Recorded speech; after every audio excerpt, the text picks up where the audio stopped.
Hey, what up guys? It's Matthew here from WRX Cult, and we're back here for number 2 of WRX Cult Q&A. Now I've got a whole list of questions here and I want to thank everybody for leaving their questions in the previous video, and we're going to be talking more about the 2021 STI Spec R. So let's jump right into the questions now. Now the first one is from Michael Lindsay. He says, I have the Q300 set up, I believe that's the NVIDIA exhaust system. It drones around 2900 to 3100 RPM. It would be better if I didn't have the EL headers and DP and larger turbo though. All those factors make the drone annoying. Last video we talked about the fact that I'm getting a R400 NVIDIA exhaust system, and some of the other guys were mentioning that it has a quite annoying drone on it, but I love the real throaty low end sound of the exhaust. So when I looked around all the different exhausts, that's one I picked.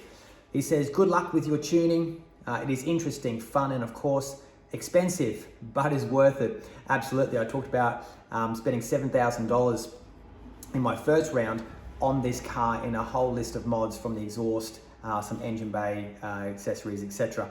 So definitely worth it. Thanks for your question. Now, next question from George Anthony. He says, awesome man, like you said, you live once, so enjoy what you love to do and whatever you want to spend your money on. Yeah, the 7,000 bucks. We work hard, so it's a great hobby. Some people love to gamble or drink or take drugs. I prefer to spend my money on cars. Well, you know what? I completely agree with you. I don't drink, I don't take drugs, and I put my money in the things that I love as well, just like you, what you do.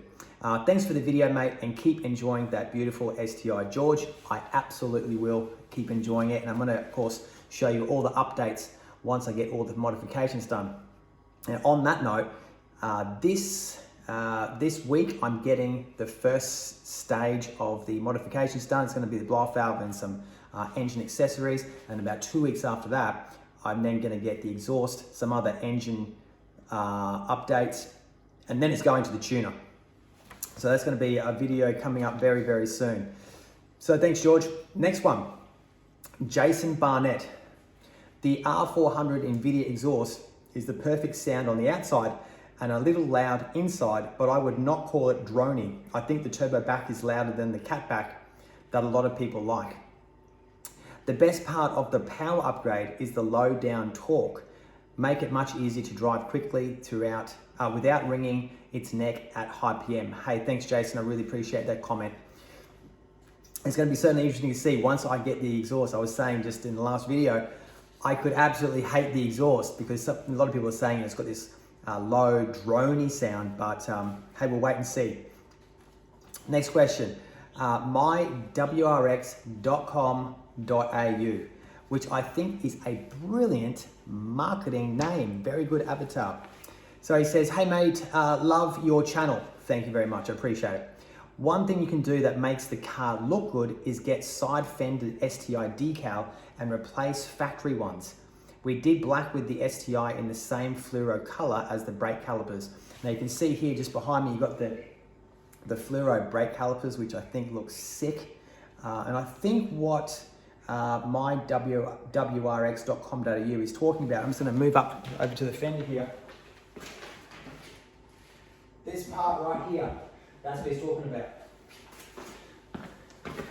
That's the part that he's talking about. That's on the fender there. And you can see that it's actually in a silver with like a pinky red STI logo on it. So he actually got it done in the fluoro, which I haven't actually seen before, but it sounds very, very interesting.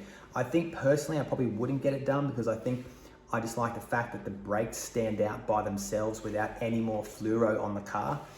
But what I have seen though is someone had a black sort of background as opposed to the silver color, then with the reddy, pinky, cherry red color. So now Mr. mywrx.com.au goes on to say, we got them from the USA, easy to remove, just use a heat gun and those pop out and replace with new ones. So there you go guys, if anyone wants to get some updates on that little part right there on the fender, then you can go to some websites, find them, and there's obviously a range of different colors you can get.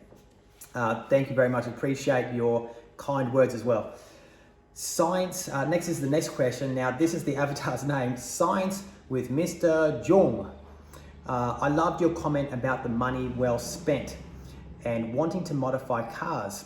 And what I'm talking about is the fact that I think that the $7,000 I'm spending on this car is going to be money well spent. Now, I don't feel nearly as bad for spending a stupid amount of time on my WRX, and he's laughing, LOL. Keep it up. Hey, Science with Mr. Duong. Thank you, mate. I really appreciate it. But you know, it's all just fun and games. Like I said, we only live once. Like the other person said, some people spend money on gambling and drugs and things like that. I think we're spending it on things that are worthwhile. And you know what? We're keeping the economy going too. There's a lot of people that make these parts. It's a whole industry. So you could always think of it like that way too. Keeping people employed. Next question, Xavier Mendoza. He says, awesome. I recently bought an MY21 STI in Lapis, which I believe is the blue, and still waiting for it to arrive via cargo ship, okay? I believe these cars will be the closest we will have to the new GC8. I agree with you there. I'm a huge fan of the GC chassis, which is why I have two. Not holding back, that's good to hear you've got two of those. I also believe, due to the generation being the last produced with the EJ25, hydraulic steering, the raw D, CCD, etc., it will be valued so much more for years to come. Look, I think you could be right there. I did mention last time that this particular MY25 is the last in the series of this particular model, and I think once they get to the end, that's where all the improvements and the wrinkles have been ironed out, and this sort of becomes the most iconic. Like in the GC8, it was the 2000 model that for a lot of people is the most sought after. It was actually the version 6, if you think about the version 6 STIs.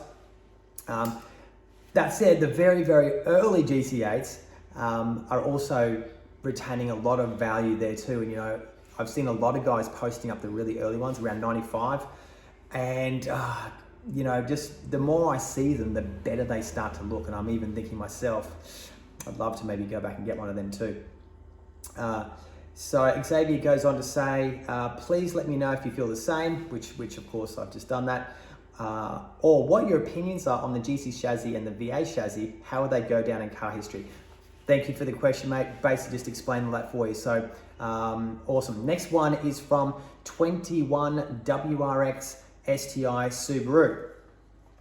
Same reasons why I bought the 21 STI and sold my 19 NSX for it. 7K is way too much to invest in an STI. Just drive and keep it original and enjoy it. Well, look, I think it's each to their own, right? I've had a few WRXs and STIs in my time. For the most part, I haven't modified them at all. I had a two-door STI, which I didn't modify. It was a version 5 in a white. I kept that pretty much original back then. I then bought a 2005 at some point, brand new 2005 STI. I just put some 19-inch rims on that and lowered the suspension. That was it for that one too. I think if you look around right now at some of the GC8 cars, yes, probably the most sought after ones are the original ones, but you got to think about it now. They're literally now like 25, getting up to 30 years old. Now you think about, I'm going to be 72 years old in 30 years time, so I'm probably not going to give a shit about what this car looks like or if it's held as value. I just want to get this car, enjoy it for what it is, put some minor modifications on it. I'm not changing the paint, I'm not ripping out the interior, just some sort of bolt-on accessories, as you would say. And I think in that sense too, it's going to retain value anyway, because it's not going to have the change paint and ripped out the engine, ripped out the interior. It's going to be pretty standard. If anyone wants to bring it back to its original standard factory options, for instance, taking off the exhaust and replacing the cold air intake, etc., then they can certainly do that quite easily. But appreciate your comment, and let's move on to the next one. Next one is from Nothing Basic. Says, g'day, this is a noob question, but you say you will take the car to get tuned. Where is a good place to take it? Well, just on that one, it really depends on where you are. I know I've got a lot of people who are watching this channel from all over the world, especially in the UK and USA. I appreciate you guys tuning in. You're always best, obviously, to look somewhere local. I'm based in Australia. the northern part of New South Wales, which is for those overseas, if you've heard of Byron Bay, it's not too far from Byron Bay, where all the celebrities seem to want to hang out, including Matt Damon. I think he's just bought a pad down there. So look local. If you're interested in the place that I'm using, I'll let you know once I actually get my tune done, which will be within the next month. I'll release that video then. Nothing basic goes on to say, I just bought a My 21 WRX and I'm considering an exhaust and a tune after it. Keep up the great work, mate. Awesome. Thank you so much. Appreciate that one. Last question. This is from G Nev. If you can afford it, go for it. I'm curious if the normal 2021 STI versus the R-Spec, if they share the same engine spec and suspensions. Cheers. Great content. Awesome, G. To answer your question, this one is the Spec R version. So basically, just go back a second. I'm in Australia. There is essentially 3 versions of the STI. There's the basic version, then they've released a premium version. The only difference there is essentially the premium version has a leather interior, and then you've got the Spec R. And the Spec R, unfortunately, doesn't have a stack of extra more power or something. It's the same power, same wheels, same brakes. It only has the Recaro seat package in it. So that is basically it. And they called it Spec R. Now there is another modification you get too. For just to show you here, this wing here is obviously the huge shopping trolley wing, which I love. One of the options you can get from the factory, you can delete that wing, and you can get essentially like a boot lip at the back there. Why do you want to do that? I think it's to obviously look a bit sedate. I love the fact that it says "Don't mess with me" and I'm here. So that's why I love the big wing. So I hope that answers your question. Essentially, they're pretty much all the same car internally and externally, just a couple of interior modifications. And if you want to check it out too, you can always jump onto subaru.com.au and you can go through all the specifications of those 3 different models I was just talking about.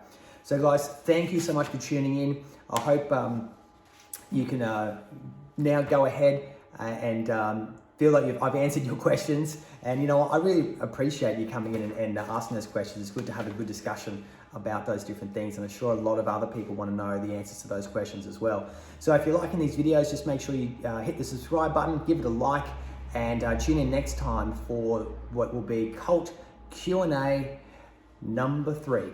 All right, thanks guys, take care.